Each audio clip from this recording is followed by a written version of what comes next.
boleh saya artikan dengan bulan cinta. Kenapa? Rasulullah itu cintanya apa Allah kasih. Rasulullah pengen apa Allah kasih. Hadiah yang indah kepada Rasulullah di bulan Sya'ban. Rasulullah ingin memutar arah sujudnya, arah rukuknya ke Ka'bah. Allah izinkan. Allah kalau sudah cinta, Allah kalau sudah cinta kepada hamba, terbersit di kalbunya Allah kasih. Menggantungkan hati kepada selain Allah itu bagian dari syirik khafi. Orang begini tidak diampuni malam besok.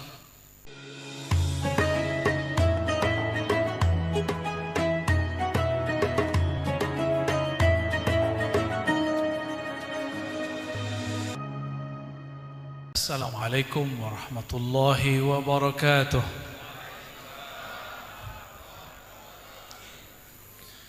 Alhamdulillazi allafa baina qulubil mu'minin wa ja'ala bainahumul ikhwah.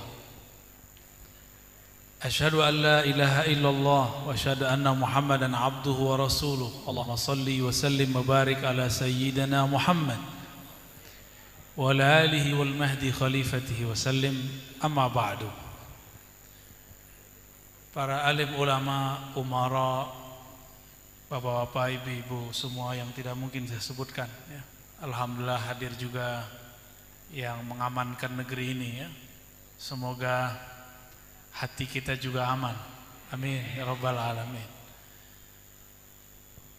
Kepada siapapun yang berjasa mengadakan kajian ini, aqulu lakum syukran. Terima kasih atas jasa antum semua. Kita sudah masuk pertengahan nisfu Sya'ban.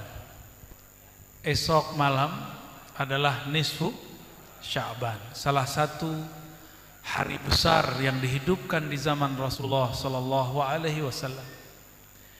Tapi biasa ada orang yang enggak faham sunnah, ngaku bermanhaj sunnah, lalu membid'ahkan nisfu Sya'ban.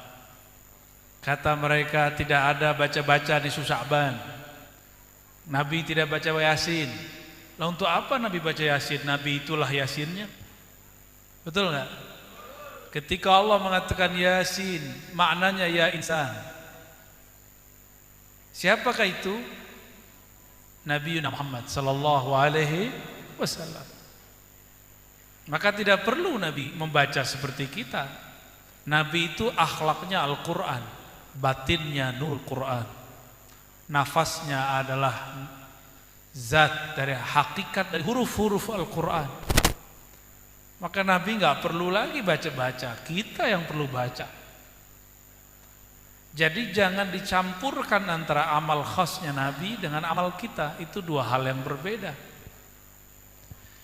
Kata Nabi sallallahu alaihi wasallam, "Idza kana lailatun nis min Sya'ban." Jika sudah masuk malam nisfu Sya'ban, Allah yattali'u ala ahlil ard. Allah menilik, memperhatikan, mengawasi keturunan-keturunan Adam yang ada di muka bumi. Lalu apa yang Allah lakukan? Fayaghfiru lahum. Lalu Allah mengampuni semua mereka kecuali dua kelompok, musyrik dan yang kedua musyahid. Orang yang di kolbunya ada syirik, dan yang kedua orang yang di kolbunya ada kebencian. Musyahid juga berarti orang yang sedang bertengkar. Musyahid juga berarti orang-orang yang menyebarkan ujaran kebencian, hoax. Banyak enggak sekarang? Makanya di negeri yang hoax tersebar, ampunan Allah tidak disebar. Maka ini wajib kita halang, wajib kita potong. Jika tidak, keberkahan tidak turun ke negeri ini. Mau negeri ini dikenai bala bencana yang banyak? Enggak mau. Maka hindari dua hal malam nanti, malam besok, mulai dari besok pagi. Jangan syirik, dan kedua jangan musyahin. Apa musyahin? Bahasa Arabnya syahna.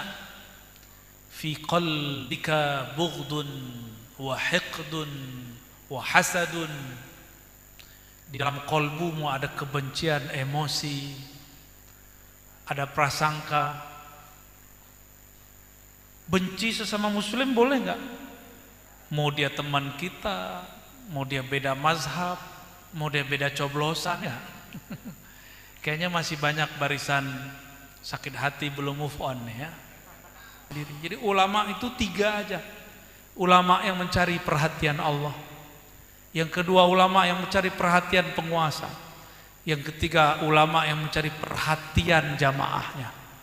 Semoga kita dijadikan yang pertama, yang mencari perhatian Allah Subhanahu wa ta'ala ya. Amin ya rabbal. Saya takut setiap hari jika saya salah jalan, maka setiap ketemu para kiai saya minta dijadikan murid. Alhamdulillah beberapa hari yang lalu saya membawa ayahanda saya untuk ziarah kepada pendiri Nahdlatul Ulama yang mana namanya diambil oleh ayahanda saya untuk dijadikan nama anaknya. Bahasa Arabnya tafaulan, tabarrukan, berharap supaya Allah kemudian mewarnai, memberi cahaya keulamaan pada anaknya. Meskipun saya tidak pantas, tapi alhamdulillah saya dipantaskan Allah untuk ziarah kepada beliau. Ya, disambut alhamdulillah.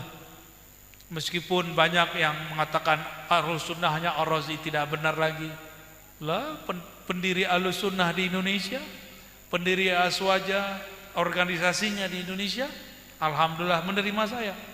Dan saya katakan, wahai Pak Kiai, tolong terima saya jadi murid. Dan mereka terima. Kita ziarah ke Lirboyo, sowan kepada para kiai. Kerjaan kita silaturahmi aja Pak. Ceramah itu sampingannya itu. Ya, saya niatnya ziarah, disuruh ceramah. Ya alhamdulillah. Baik. Jadi ulama ada berapa macam sekarang?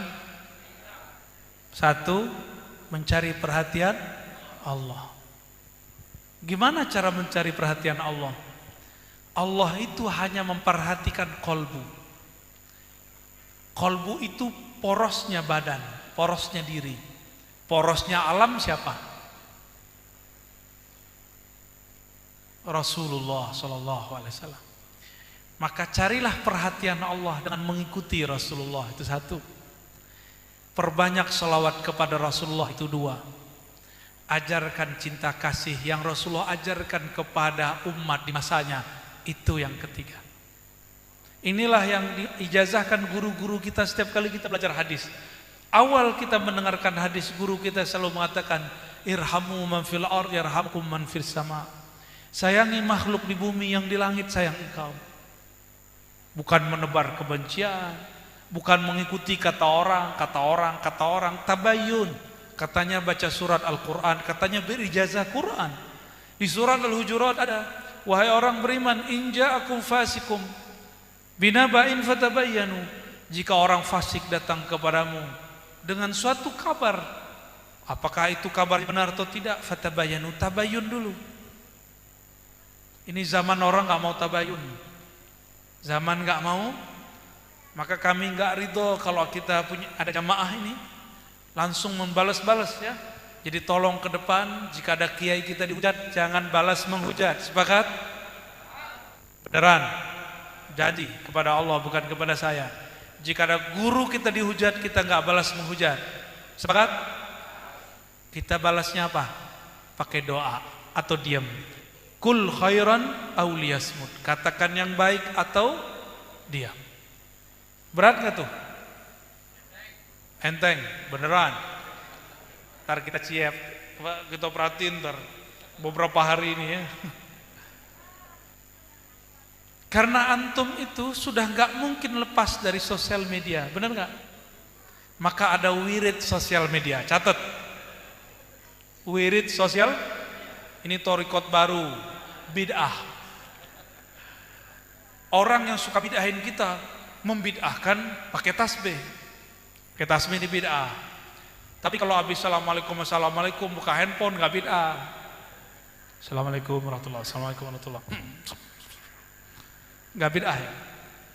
Tapi kalau habis sholat megang ini bid'ah. Imam mereka namanya Ibnu Taimiyah rahmatullah alaih mengatakan dalam fatwanya, jika di dalam sholat kita lagi sholat tasbih ke sholat apa, terus ngitung bacaan pakai tasbih, kata beliau la ba'sa bih, nggak apa-apa kok. Itu imamnya ngomong. Loh kok sekarang di luar sholat disebut kita Yahudi?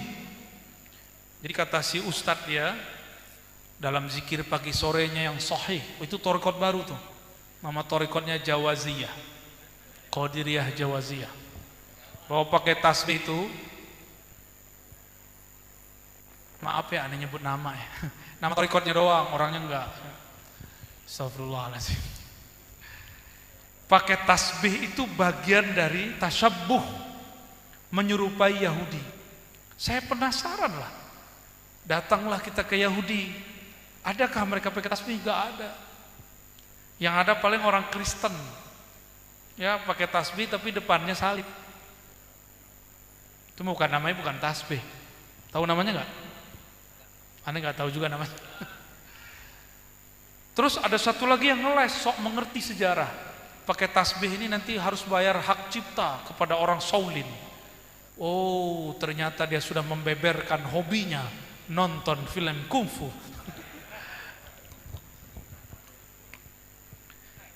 Hayya ala salah. Allahumma salli ala Muhammad. Antum ngejeknya dahsyat juga ya. Baik, syukur.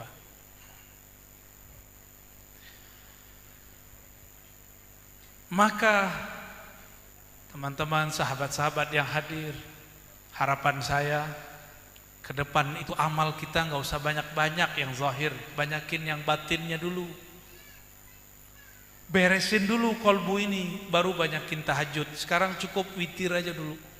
Maksudnya ya apa? Kalau antum belum benerin kolbunya, benerin dari sikap sombong. Terus antum tahajud, di kolbu masih ada sifat sombong, nanti nambah tahajud, nambah sombong. Jadi wiridnya apa sekarang kalau masuk ke sosmed? Pertama, hindari kesombongan, ya, hindari kesombongan. Yang kedua, jangan menulis kecuali yang baik. Jangan menulis. Jadi ternyata jari-jari ini bisa berbicara, seperti lagunya Krisya. Kata kawan, nyanyian itu haram. Ini wajah penikmat keharaman ini ya. Antum kesini tadi dengerin musik kan? Tuh, wajah-wajah keharaman ini. Sahabat-sahabat, teman-teman jamaah yang dimuliakan Allah, apa yang terjadi di bulan nisfu Sya'ban? Pada malam nisfu Sya'ban, Allah menurunkan takdir Lauh Mahfuz ke langit bumi. Antum jomblo kan? Ya, kayaknya tahun depan masih jomblo. Tertulis SK-nya dari langit dunia, dari Lauh Mahfuz turun ke langit dunia. Tertulis di situ siapa yang akan menikah, siapa yang akan jomblo, siapa yang akan hamil, siapa yang akan melahirkan, siapa yang lahir, siapa yang dilahirkan, dan siapa yang akan mati. Jadi malaikat-malaikat rahmat, malaikat Israel, Israfil, semuanya sudah pegang SK. Maka hati-hati, mulai malam nanti itu malaikat mau melototin kita terus ya. Ini target gua nih. Maka beliau kirimlah tentara-tentaranya. Kirim dulu penyakit, kirim dulu uban. Tuh, stres kan yang punya uban ntar. Antum punya uban. Yang bilang hayya ya. Setiap hari itu kita diperhatikan malaikat maut. Maka dia cukup satu napas itu banyak orang mati. Tapi orang melihatnya dalam berbagai bentuk, karena Allah izinkan malaikat maut itu dilihat oleh orang dalam berbagai bentuk meskipun di satu masa. Itu dahsyatnya. Ini keramatnya malaikat maut, punya keramat dia, ya. Jadi siapa yang nikah, ya maaf ya, mungkin antum belum nikah kali. Mau nikah ente? Terus apa yang terjadi di bulan Sya'ban? Tidak hanya nisfu Sya'ban. Inilah sejarah yang sangat luar biasa. Pernah mampir ke Masjid Qiblatain? Pernah mampir enggak? Di Masjid Qiblatain itu kiblat ada dua. Ternyata ada sejarahnya. Nabi dulu berkiblat ke Bait Maqdis. Di situ ada Sakhra, tempat dulu para nabi naik. Malaikat kalau naik turun lewat situ semua. Maka semua ruh jika ingin naik ke langit pasti lewat situ. Namun Nabi mendengar desas-desus para ahli kitab. Apa kata ahli kitab? Muhammad itu jiplak agama kita. Tuh lihat, dia kalau sholat mengarah ke masjid kita. Akhirnya Nabi SAW sebelum sholat wajahnya bolak-balik. Pertama ngeliat ke Mekah, baru melihat ke arah Bait Maqdis. Allah kemudian mengatakan, qad nara taqalluba wajhika fis sama. Sungguh kami melihat wajahmu bolak-balik melihat Ka'bah, Bait Maqdis, Ka'bah, Bait Maqdis. Maka sekarang Allah mengatakan, fawallu wujuhakum syatral masjidil haram. Sekarang kamu boleh memandang berkiblat ke Al-Masjidil Haram. Inilah sejarahnya terjadi di bulan Sya'ban. Jadi bulan Sya'ban ada bulan sejarah kiblat. Bulan sejarah kiblat. Ulama kita berbeda pendapat mengenai berapa lama Nabi menyembah Allah berkiblat ke Bait Maqdis. Ada beberapa ulama mengatakan 16 bulan, ada yang mengatakan kurang dari itu, ya. Sampailah di bulan Sya'ban Rasulullah kemudian berpindah dari memandang ke Maqdis kepada Baitul Haram, ya. Nah, ini yang terjadi di bulan Sya'ban. Ulama kita berbeda pendapat mengenai Lailatul Qadar itu. Dulu ada ulama yang berbeda pendapat. Imam Ibnul Jauzi dalam kitab At-Tafsirah mengatakan, ada qaul, ada pandangan, Lailatul Qadar itu adalah nisfu Sya'ban. Dan lebih enak kalau iya, cuma sayangnya nggak benar. Kok lebih enak? Karena nisfu Sya'ban harinya sudah jelas. Benar?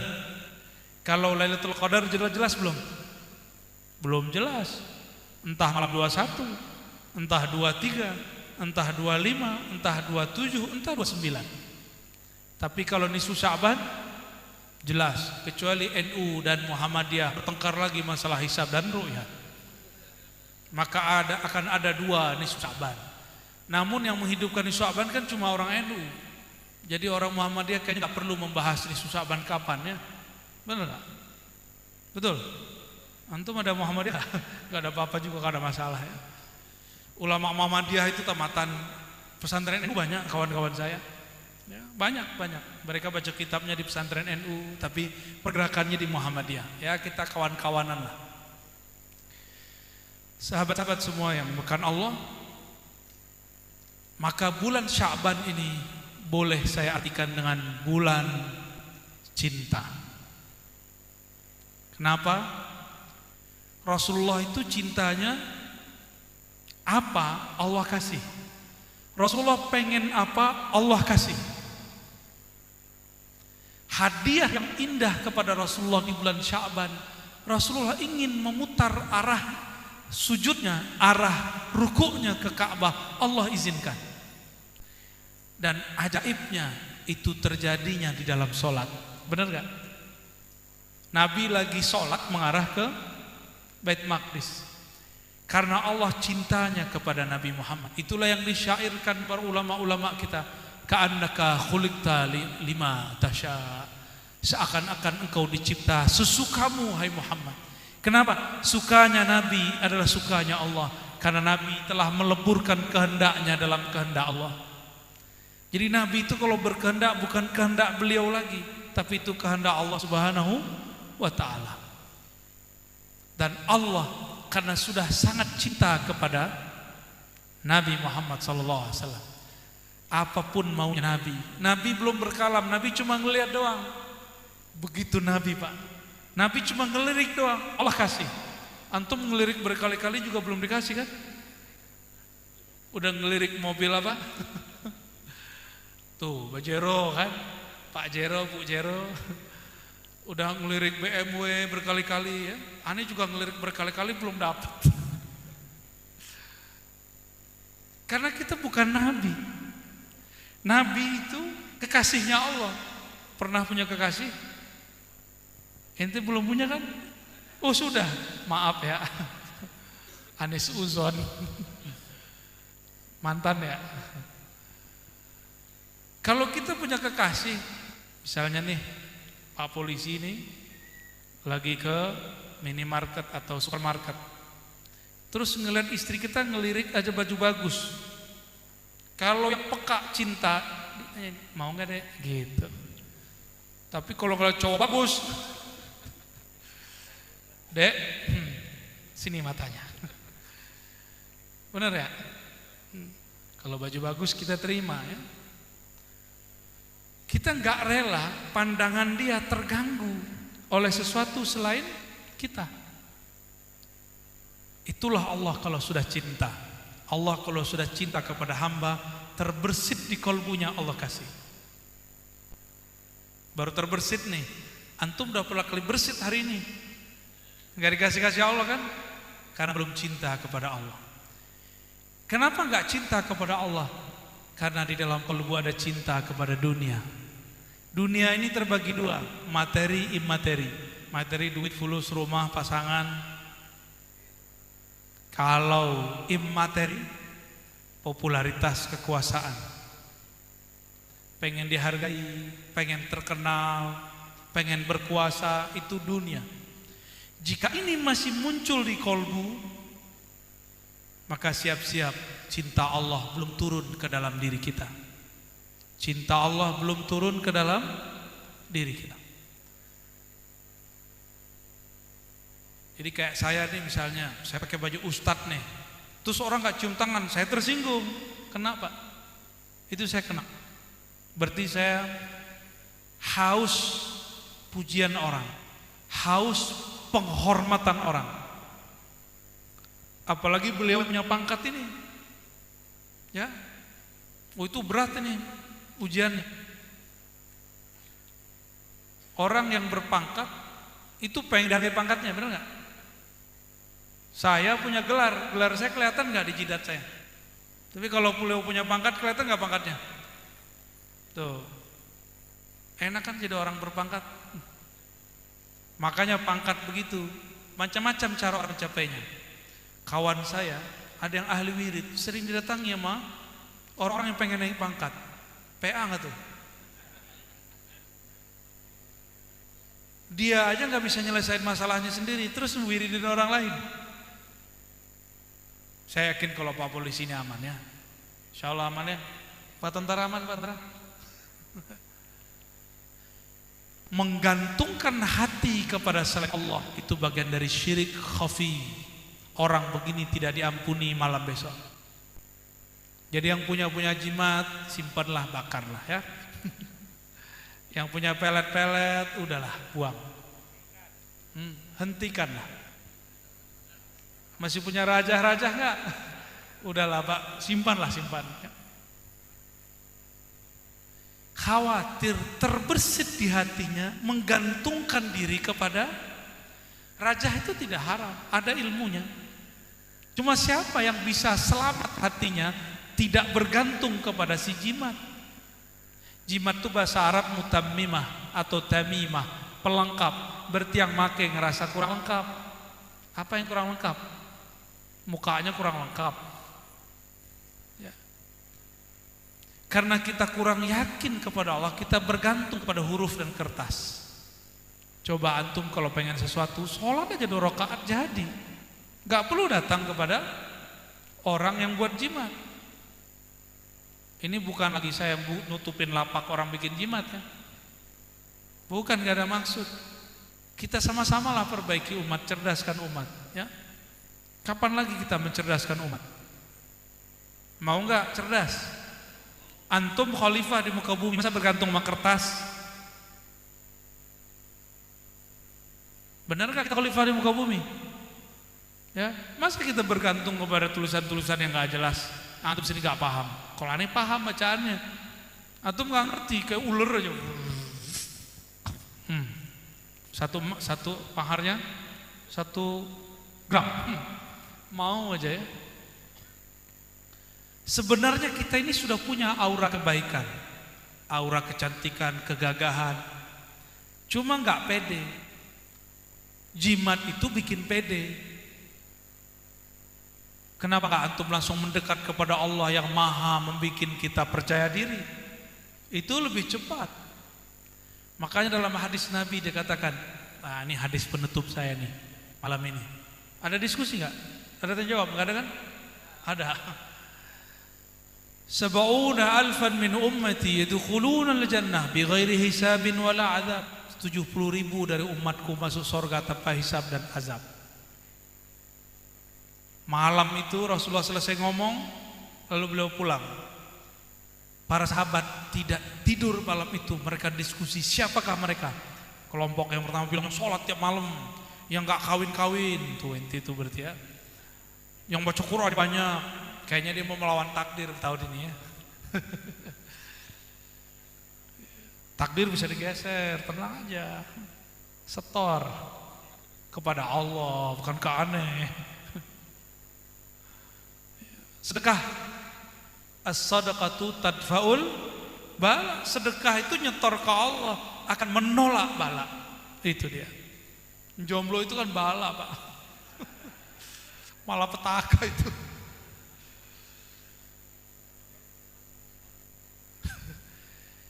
Malam itu tidak ada sahabat satupun yang tidur. Mereka gak sempat pulang, diskusi semua. Pagi-pagi Rasulullah lihat mata mereka udah bengkak-bengkak. Kalian ngapain malam tadi? Kata mereka, kami diskusi wahai Rasulullah, siapakah yang akan masuk surga tanpa hisab dan azab.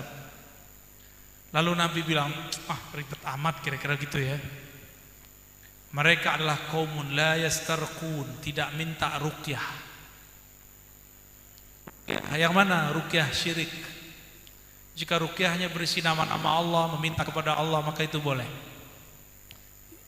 Yang kedua, tapi ulama kita sebagian besar menganggap ini ruqyah secara umum, tapi itu pendapat yang lemah ya. Yang kedua, wala yaktawun, tidak melakukan pengobatan bakar ekstrim. Dan yang ketiga, wa ala rabbihim yatawakkalun, kepada Allah mereka berserah diri. Ciri-ciri orang berserah diri, awal dia berusaha, dia kemudian mengadu kepada Allah. Sholat 2 rakaat. Saya mau tanya, Tuhan dukun sama Tuhan antum sama gak? Tuhan kiai sama Tuhan kita sama gak? Terus kenapa kemudian kita gak bisa datang, dia bisa datang? Kenapa kalau dia doa bisa, kita gak bisa? Mungkin kita kurang yakin. Benar, kurang yakin. Kalau kurang yakin, kuatkan ilmu yakin. Belajarlah ilmu ma'rifatullah. Maka pesan saya kepada teman-teman saya sesama dai, udahlah cukuplah tengkar masalah khilafiyah. Sesekali ajalah ya. Perbanyak ilmu ma'rifatullah di akhir zaman. Karena itu yang bisa mengobati kolbu. Kalau antum masih debat aja masalah usoli, masalah yasinan, penyakit hati yang muncul. Penyakit hati yang muncul.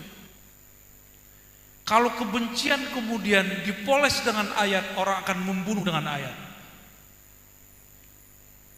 Sayyidina Ali yang membunuhnya orang yang hafal Quran.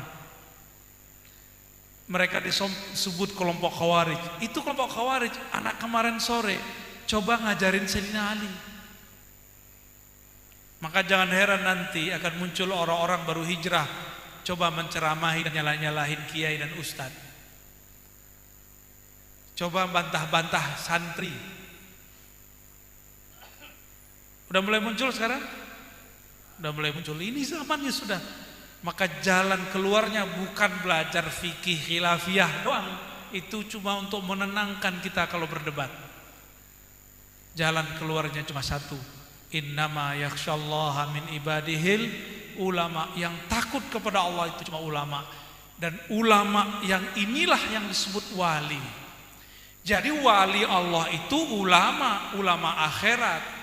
Ulama akhirat itu gak ada urusannya dia dekat dengan masyarakat atau dekat dengan penguasa atau mengikuti satu partai politik atau ikut pergerakan tertentu, tidak ada. Ulama akhirat itu yang ruhnya kenal Allah, qalbunya sibuk memandang Allah. Itu yang disebut ulama akhirat, bukan orang yang ikut satu pergerakan ini, pergerakan itu, pro pemerintah, anti pemerintah, enggak ada urusan. Mau dia anti pemerintah, mau dia pro pemerintah, jika ruhnya tidak kenal Allah, maka dia ulama dunia, bukan ulama akhirat. Maka jangan tertipu dengan label-label ini. Lagi kampanye, Pak. Allahumma sholli ala sayyidina Muhammad. Ini bulan Sya'ban. Sebentar lagi kita Ramadan, berarti cuma 16 hari lagi, ya. Atau bisa ya di 15 hari.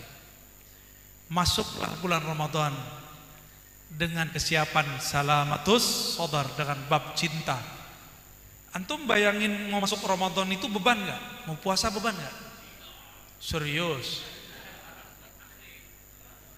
Ntar malam-malam kakinya gemeteran 23 rakaat. Ini lucu. Suatu masjid ulamanya ada, ingin memutuskan sholat mau 11 rakaat atau 23 rakaat. Saya nggak tahu masjid dekat sini begini nggak. Sejak kapan pengurus masjid boleh memutuskan? Ya, ini melanggar otoritas dalam beragama. Akhirnya pengurus masjid memakai bab musyawarah jamaah. Tuh, 11 rakaat apa 23? Pasti jamaah jawab yang paling cepat selesai.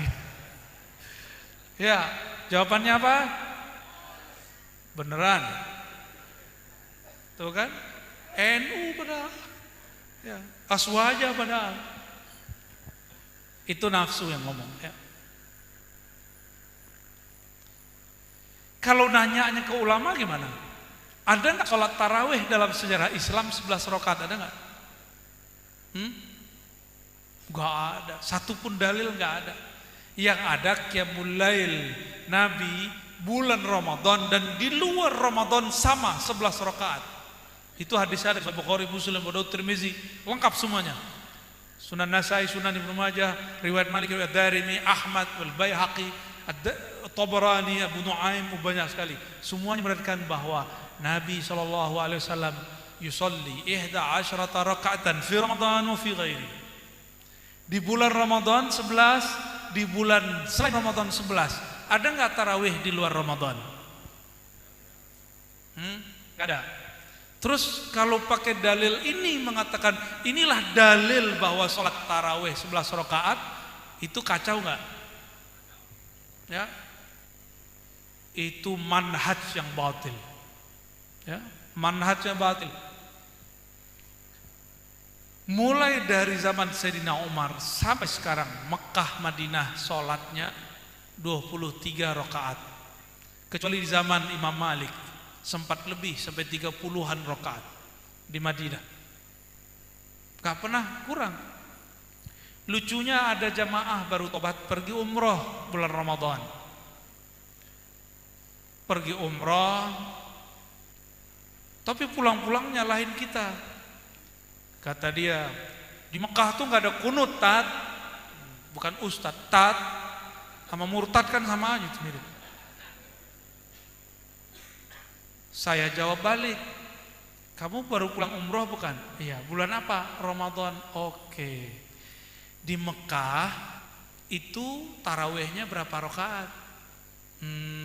Bingung dia, matanya muter-muter. 23 sama witirnya. Terus kenapa ente 11? Terus kenapa mempermasalahkan kunut subuh? Ya. Oh ini beda lah. Giliran subuh dalilnya Mekah. Giliran bab sholat taraweh, oh beda. Sejak kapan Pak Haji boleh memfatwakan beda ya? Pak Haji aja yang berfatwa ya, kecuali antum ngaji di sono. Ya, ngaji 20 tahun di sono ya. Pulang-pulang jadi mufti. Tapi meninggal duluan di perjalanan. Kelamaan 20 tahun. Berakatnya umur 60. Baik. Gimana? Mau tanya jawab? Gimana? Tafadhal, 3 pertanyaan boleh ya? 3 aja. Dan jangan curhat ya. Bertanya aja.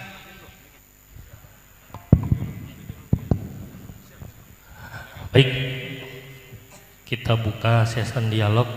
Sesi pertama kami buka cermin untuk 3 penanya. Silakan acukan tangan. Oke, Mas yang pertama yang belakang 1. Mana? Bapak yang peci putih 2. 1 lagi dari sebelah kiri ya. Oke, tolong mic-nya, sebutkan nama dan asalnya.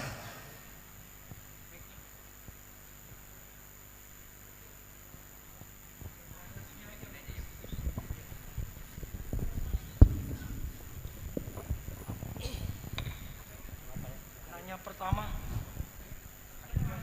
yang ini, peci hitam pertama. Kalau nggak maju ke depan, Mas.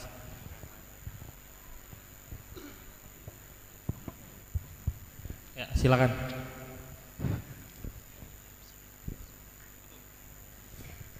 Assalamualaikum warahmatullahi wabarakatuh.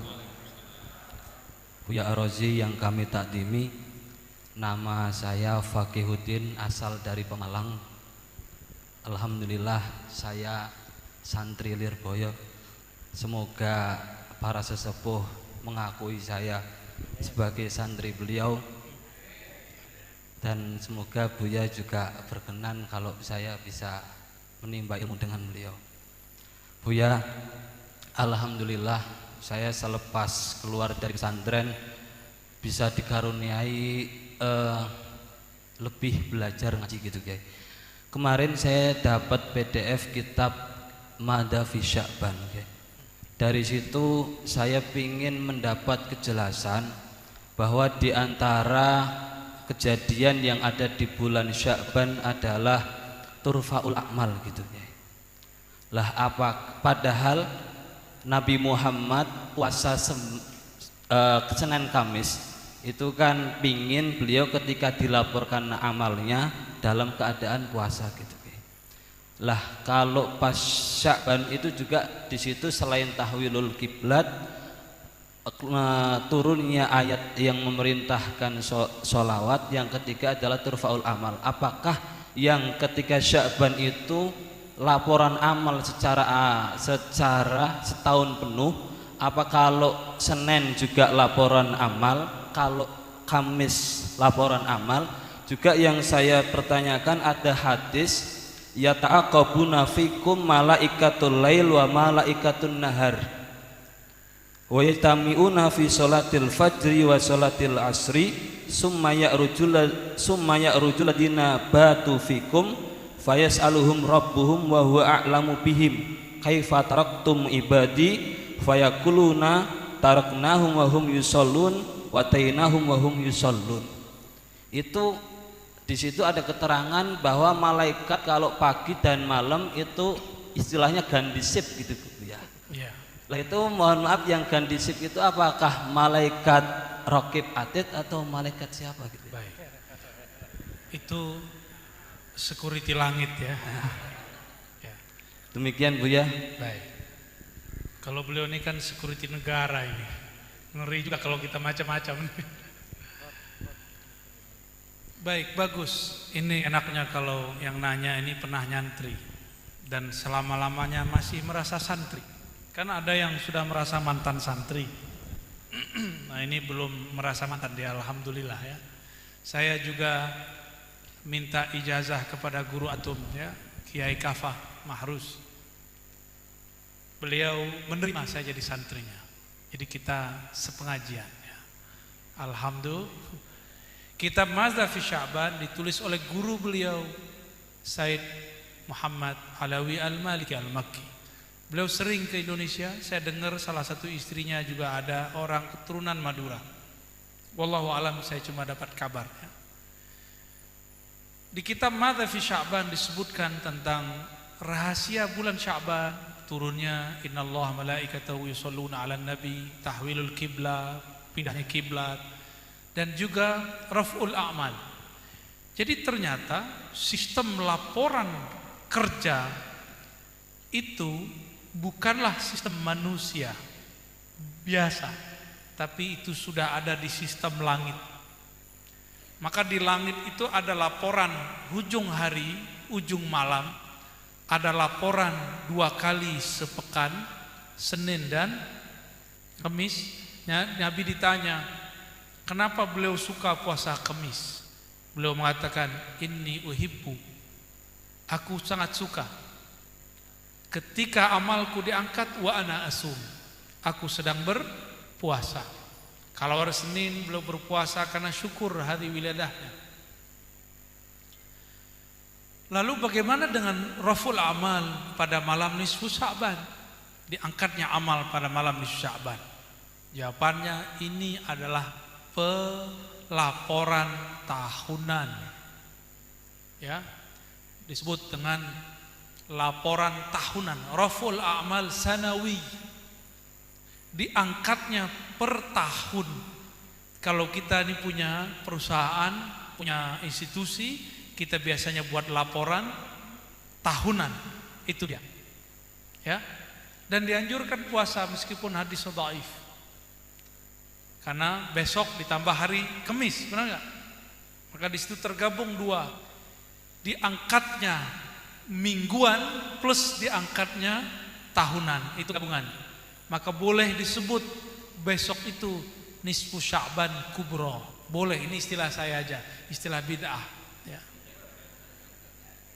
Karena tergabung di situ malam Jumat, hari Kamisnya itu ujungnya diangkat amal mingguan, usbu'i, dan juga diangkat sanawi per tahun.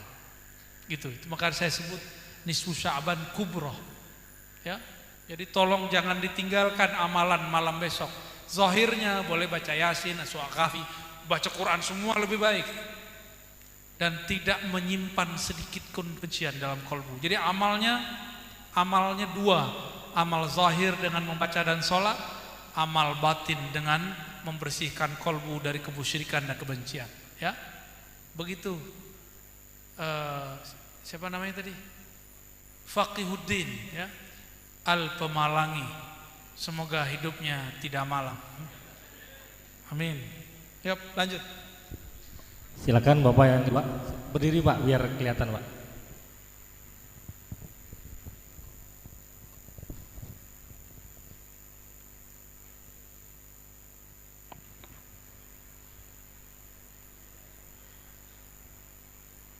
Assalamu alayka ya sayyidi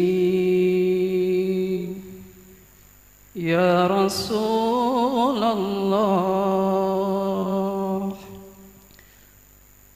Assalamualaikum Tuan Guru. Waalaikumsalam. Tuan Buya, Dr. Rajis. Perkenalkan, nama saya Junaidin bin Ibrahim bin Yunus. Alhamdulillah dengan izin Allah bisa hadir di sini. Saya dari warga RW 06, jamaah dari Masjid Darul Makmur.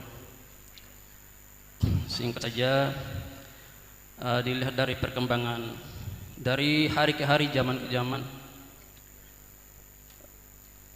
peristiwa adu domba dan semacam yang tidak kita inginkan baik sesama Muslim kepada penguasa dan penguasa lainnya. Dengan ini sangat al-fakir saya mengharapkan, sangat mengharapkan izajah 3 ilmu agama semoga bisa juga diamalkan oleh para jamaah yang hadir di sini. Saya sering mengikuti alhamdulillah streaming dari Tuan Guru Buya. 3 ilmu agama itu yang ingin saya minta sekiranya Allah berkehendak. Yang pertama adalah thariqah sholawat, yang kedua 3 zikir akhir zaman, dan yang ketiga adalah cara zikir badan. Demikian dari Al-Fakir. Wabillahi taufiq hidayah. Wassalamualaikum warahmatullahi wabarakatuh. Waalaikumsalam warahmatullahi wabarakatuh. Zikir-zikir yang saya syarahkan, uraikan, sampaikan dalam kajian-kajian yang sudah ada, silakan diamalkan dengan ketulusan, bukan karena ingin sakti, pengen keramat, maka silakan diamalkan. Niatnya hanya ingin mengenal Allah, dekat kepada Rasulullah sallallahu alaihi wasallam. Fa ajaztukum jami'an. Ya. Silakan diamalkan. Namun ingat, saya tidak terima baiat, karena baiat sumpah setia cukup kepada imam akhir zaman, dan saya bukan imamnya. Ya, saya cuma imam sholat doang. Ya, jadi tidak benar saya menerima baiat. Kalau talqin itu pun ngikutin isyarat. Talqin beda dengan baiat. Yang jahil tidak bisa membedakan baiat dengan talqin. Maka dalam talqin saya tidak membacakan ayat innal ladzina yubayyi'una Allah. Saya enggak bacakan itu karena saya tidak terima baiat. Yang hanya saya terima adalah mengijazahkan dan mentalqinkan jika isyaratnya ada. Ya. Kapan isyarat itu ada? Biasanya isyarat itu ada jika jamaahnya semuanya sudah al-arwah junudun mujannadah. Jika dia sudah satu komando kolbunya, maka tiba-tiba kolbu saya akan tergerak saja. Karena ruh kenal ruh, kolbu kenal kolbu. Ada satu saja yang coba-coba iseng mendengerin, itu nggak akan bisa terjadi. Sampai dia menanggalkan syak dan ragunya atau ingin coba-cobanya. Gitu. Mungkin tahun-tahun ini kita belum, mungkin tahun ini atau ba'da Id nanti, saya belum buka talqin secara terbuka kecuali secara ahwali. Secara ahwalnya emang terbuka hati saya. Beda mungkin dengan beberapa ustaz yang bisa buat zikir jamaah di mana saja. Kalau Ratibul Haddar, Ratibul Attas bisa dibuka di mana saja. Tapi kalau talqinuz zikir, dia perlu ada kontak batin yang kontak terhubung antara kolbu kita dengan kolbu yang ada. Kalau enggak, nanti malah coba-coba, ya, dan gak nikmat sama sekali. Berdoa aja, semoga dalam waktu dekat kita buka majelis zikir akbar dan talqin kubra, talqin besar. Tapi saya belum janji kapan itu. Ya. Baik, Allahumma shalli ala Muhammad. Yang di pojok sana Pak, pakai peci hitam.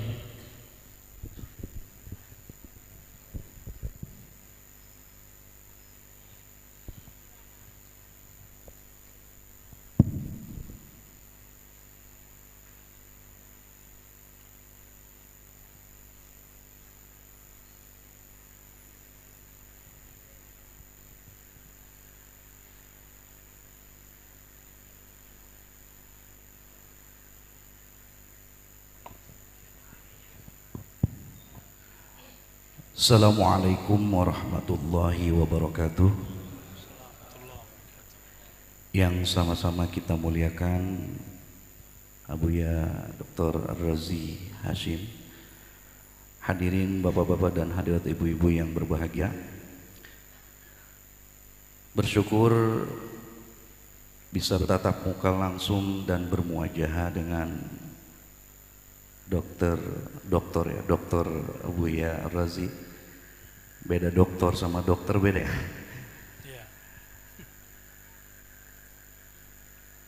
Saya membaca sebuah hadis yang diriwayatkan oleh Imam At-Tirmizi Yang saya baca ini hadis hasan. Mudah-mudahan bisa menjadi kabar gembira barangkali untuk yang hadir bersama di sini. Di dalam hadis tersebut disebutkan bahwa nanti yang masuk surga itu kurang lebih ada 120 shaf. 80 shafnya adalah umat Nabi Muhammad sallallahu alaihi wasallam. Saya mohon nanti dijelaskan oleh Abu Ya bahwa saat ini begitu banyak golongan-golongan yang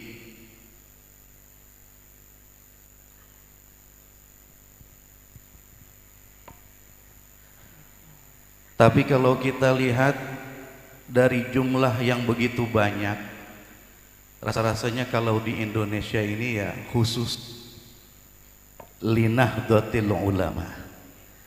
Mudah-mudahan 80 shaf golongan kita. Ya, demikian mohon dijelaskan lebih rinci. Rahmatullah wabarakatuh. Assalamualaikum. Bahkan lebih dari itu litaksir, hanya menunjukkan banyak, hanya menunjukkan, dalam bahasa Arab disebut litaksir. Taksir kasrah, banyak. Katsara yukatsiru taksiran. Jadi umat Nabi Muhammad nanti bersaf-saf, dan saf terdepan itu adalah umatnya Nabi Muhammad SAW yang masuk surga. Dari awal Nabi Muhammad sampai kiamat nanti, ya dikit jatuhnya itu. Cuma kemudian diperbanyak dengan syafaat. Syafaat Nabi itu ada banyak macam. Kita bagi dua aja, syafaat uzma dan ghair uzma. Syafaat agung dan yang bukan agung. Syafaat agung ini khusus untuk para wali-wali Allah. Jadi kalau wali Allah dapat syafaat agung, tidak hanya nanti di akhirat, tapi semenjak di dunia dan ketika dia sakratul maut, ketika dia alam barzakh. Pernah enggak pergi ke suatu wilayah, turun pesawat tapi enggak diperiksa? Enggak pernah ya? Selalu. Itu saya kalau lagi diundang, kalau yang punya kota ngundang, maka dia langsung sambut. Itu enggak ada yang berani meriksa. Di situ saya punya analog. Kalau saya datang ke suatu kota, pentinggi kota itu sama kita, yang lain tunduk semua, enggak ada yang berani nanyain mana suratmu. Ada yang berani, Pak? Dulu zaman-zaman antigen, ini kan sekarang udah dihapus nih. Antigen PCR itu enggak dipaksa, enggak diperiksa. Padahal emang enggak ada juga. Emang enggak ada. Dia bilang udah berangkat aja, berangkat. Cuma sekali dua kali ya yang enggak ada. Selebihnya ada terus di Peduli Lindungi ya. Kok bisa? Karena dia memandang yang di samping saya. Itu yang disebut syafaat. Kalau antum nanti transit di padang mahsyar, di sampingnya Rasulullah, berani enggak malaikat nanya? Bisa dipecat dia dari malaikat ya. Masuk alam barzakh, mau diperiksa sama malaikat Munkar Nakir. Munkar Nakir kan jenderal nih, bintang 1 lah Pak ya. Ini jenderal mau nanyain kita, samping kita ada Nabi Muhammad yang ngasih bintang dia. Gimana? Sanggup nggak dia nanya? Langsung dia siap, lanjutkan. Kalau perlu diangkatin kopernya ya. Begitu nanti. Jadi orang-orang yang mendapatkan syafaat ini lebih cepat daripada yang masuk surga tanpa hisab dan azab. Apa bab mereka? Dalam hadis Abu Daud dan Ahmad dikatakan, ketika nanti di padang mahsyar tiba-tiba ada yang secepat kilat terbang di atas semua manusia. Yaghbituhumul anbiya wasyuhada. Para nabi dan para syuhada iri yang positif terhadapnya. Lalu dikatakan, siapakah mereka ya Allah? Lalu Allah menjawab, al-mutahabbuna biruhillah. Mereka lah yang saling mencintai dalam ruhullah. Jadi cinta itu ada tingkatnya. Ada cinta nafsiyah, kedirian. Ini ibu-ibu ini cinta pasangan masih karena nafsiyah. Bapak-bapak ini cinta istri masih karena nafsiyah. Ego diri itu nggak akan berlanjut sampai di sana. Mungkin di sorga nyarinya lama kalau masuk sorga. Kalau enggak, nanti di padang mahsyar suami sama istri nggak mau ketemu. Kata yang suami, saya dulu zolim kepada istri. Kata si istri, saya dulu khianat kepada suami. Pergi semua. Yauma yafirul mar'u min akhihi. Pada saat itu seseorang lari dari saudaranya, dari pasangannya, dari ayah bundanya, dari kawannya, dari atasannya, bawahannya. Atasan pernah menzolimi bawahan, bawahan pernah mengkhianati atasan. Saudara benci saudara, tusuk dari belakang. Gak berani ketemu. Gimana Pak? Kalau nggak dikasih syafaat, lewat. Ya. Kalau umroh, kalau keluar kota, keluar negeri, pernah ditahan di imigrasi nggak? Ada. Kawan saya ditahan di imigrasi, itu pengen buang air kecil di celana dia cerita, saya nggak ngeliat. Bukan waktu sama saya. Padahal dia Ustadz disuruh duduk doang. Itu ketakutan, bayangin coba. Gimana antum masuk ke alam transit di alam barzakh? Dipelototin, memulkan mungkar nakir, berani nggak tuh? Maka kita butuh syafaat. Itu sebabnya sholat kita kayaknya nggak ada sholat antum yang bisa dibuat bikin syafaat. Coba sholatnya yang tadi benar-benar khusyuk, coba angkat tangan. Ada nggak? Ada nggak? Nggak ada ya? Pak tentara khusyuk nggak tuh Pak? Khusyuk apa kusut? Di mana kiai? Berhenti aja di kiai kalau nggak khusyuk. Gimana mau bimbing umat sholat pun gak khusyuk?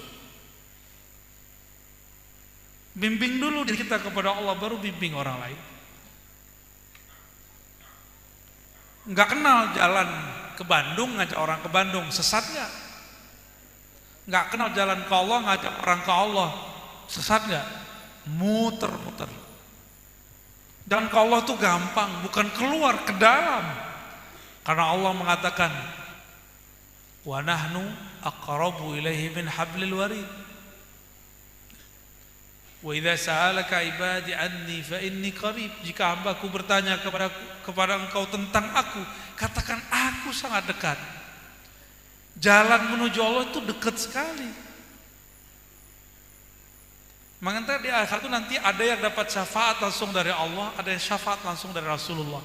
Dua golongan ini yang akan selamat, itu yang diperbanyak oleh Allah.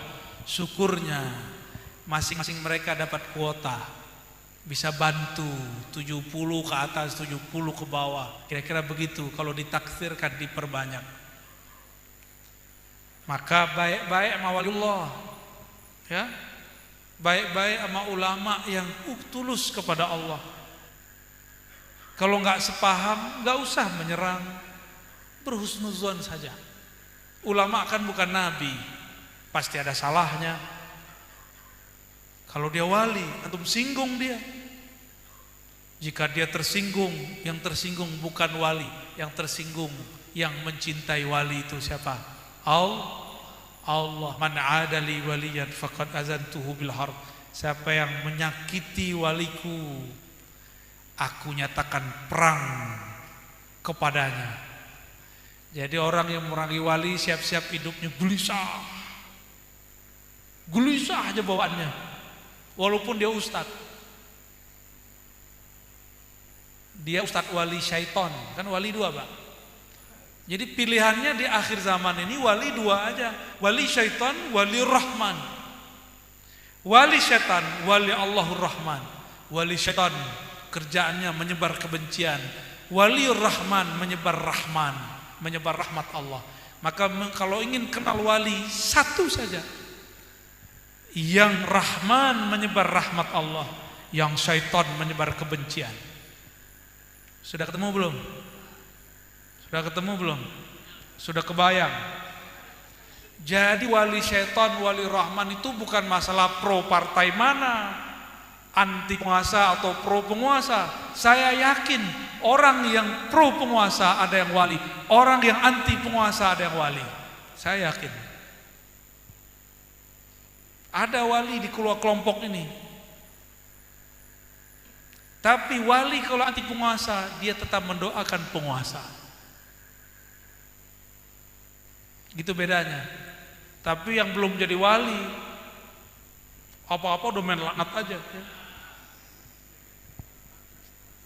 Dan saya bukan orang politik, saya nggak tertarik dengan dunia politik. Tapi jika ada kesempatan saya menyampaikan pesan-pesan Allah dan Rasulnya, saya akan sampaikan kepada mereka. Tidak hanya kepada penguasa, termasuk kepada sesama pendakwah dan ulama. Insya Allah. Udahlah ya, udah malam. Jam berapa jam? Udah 11. Oke. Ada titipan pertanyaan Bu ya? Titipan dari mana? Ada yang masuk nih. Oke. Ada ungkapan lidah lebih tajam dari pedang. Begitu juga fitnah lebih kejam dari membunuh. Yang ditanyakan, apakah dosa memfitnah lebih besar dari membunuh? Yang kedua, apakah menuduh itu masuk kategori fitnah? Itu Bu ya pertanyaannya. Ya. Fitnah dalam bahasa Arab berbeda dengan fitnah bahasa Cipondoh. Pakai P ya, fitnah. Fitnah dalam bahasa Arab berarti kekacauan. Fitnah dalam bahasa Indonesia hanya berarti tuduhan. Tuduhan bahasa Arabnya tuhmah. Bahasa Arabnya? Ya. Jadi jika ada ayat fitnah itu lebih berbahaya daripada pembunuhan, itu maksudnya kekacauan karena kebencian yang engkau sebarkan, kekacauan karena hoax yang engkau bagikan, kekacauan karena engkau bikin status tanpa tabayun, itu lebih berbahaya daripada pembunuhan. Kalau membunuh satu orang, dua orang, jika kekacauan banyak orang yang masih hidup pun masih kena nodanya. Itu maksudnya. Paham di situ ya? Terjawab? Cukup? Cukup ya? Saya rasa cukup teman-teman, sama-sama karena Allah. Kesimpulan kita cuma satu. Ini bulan cinta. Dan yang dapat ampunan orang-orang yang di kalbunya ada cinta. Maka untuk menyambung nisfu Sya'ban, esok malam ini peganglah dada sebelum tidur. Ketika sudah rebahan dan katakan, ya Allah, jika ada kebencian di hatiku, mohon hilangkan. Jika ada emosi dalam diriku, tolong sembuhkan. Jika ada iri dengki dalam badanku, tolong engkau ganti dengan cinta kasih dan doa. Ya, semoga semua kita diberikan sifat-sifat mulia. Termasuk saya yang berdoa, saya yang meminta. Allah hazinniya wa likulli niyatin salihah. Al-Fatihah. Bismillah. Iyyaka na'budu wa iyyaka nasta'in. Shiratal ladzina an'amta 'alaihim. Assalamualaikum warahmatullahi wabarakatuh. Mohon izin tidak salam-salaman ya. Sedapatnya aja ya. Assalamualaikum. Waalaikumsalam warahmatullahi wabarakatuh. Alhamdulillah tadi telah disampaikan begitu luar biasa pemaparan materi dari guru kita Dr. Ar-Raji Hasim. Mudah-mudahan menjadi ilmu yang bermanfaat, ilmu yang bisa kita amalkan dalam kehidupan sehari. Dan dengan diaminkan doa tadi, maka berakhir pula acara kita pada malam ini. Dan marilah sama-sama kita akhiri dengan mengucap lafaz hamdalah. Alhamdulillahirabbil alamin.